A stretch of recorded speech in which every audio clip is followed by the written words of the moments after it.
4 years ago, or a little bit less, I had the privilege of being invited down to the White House, and Michelle Obama had a challenge for several mayors across the country. And that was if we would take a step forward to help end homelessness among veterans. And she said that it's a solvable problem. When you look at the numbers of homeless veterans, the numbers are solvable if we work together.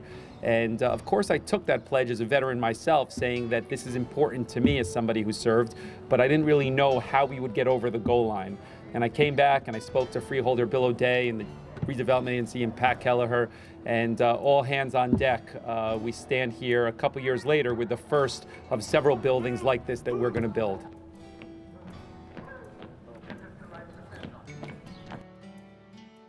Mayor Fulop has really had a vision around supporting our veterans, and being a veteran himself, made this the highest priority.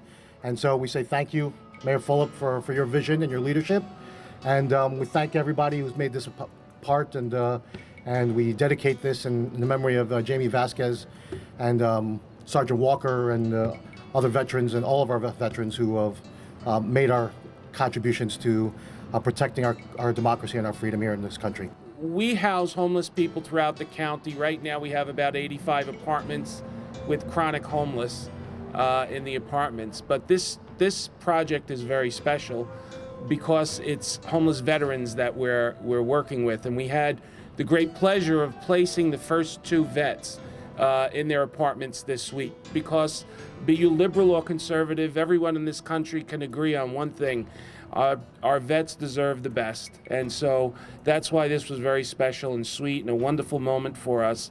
So we look forward to making sure that our vets get all of the services here in this project, and we hope, Mayor, we continue on and end homelessness for veterans in Jersey City. The building trades will always be here.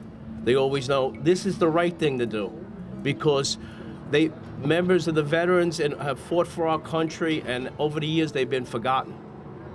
And I know Steve made a commitment a long time ago. Sometimes projects don't start, but this was a pride to me, because when I first came down here and took pictures of it, and all of a sudden I said, wow, it's gonna be a little tough one. And then we started ripping the building apart. It was a challenge, but our guys got together and worked together as a team to put it together because they know the importance of this. I'm here today. Some of the trades couldn't be here, the carpenters, the laborers, the spacklers, the painters, all the trades that participated, the electricians. They know the importance of the veterans, especially homeless veterans, have been forgotten in this country for years. And it's an important thing for us. 28 years ago, I started trying to get my husband's Purple Heart and his promotion that he so deserved, being wounded in Vietnam. And it brought me to this day. Unfortunately, he didn't get the Purple Heart, but he got something to me even better, because his city, where he was raised, went to school, and left to go to Vietnam, is honoring him today. I say thank you. It's a beautiful afternoon, and I want to say thank you to all the people who provided this, because we as veterans shouldn't be homeless, especially what we've been through. I want to also thank my comrades for their love and support to keep me on the straight and narrow, because sometimes I go off track, but one of them always got my point, always got my back. And I also like to just thank the committees, the mayor, everybody who had something to do with this, because this is the first step. We have a lot of work to do. My motto is, no veteran left behind, and I want to make sure I do my part to keep that going. Sometimes we take things for granted, and we don't realize the sacrifice that a veteran has made. From the time he or she raises his hands and takes that solemn oath to protect and defend the country with their lives, to the end of duty, they have shown the ultimate act of selfless service. They're willing to make the ultimate sacrifice to defend us with their lives.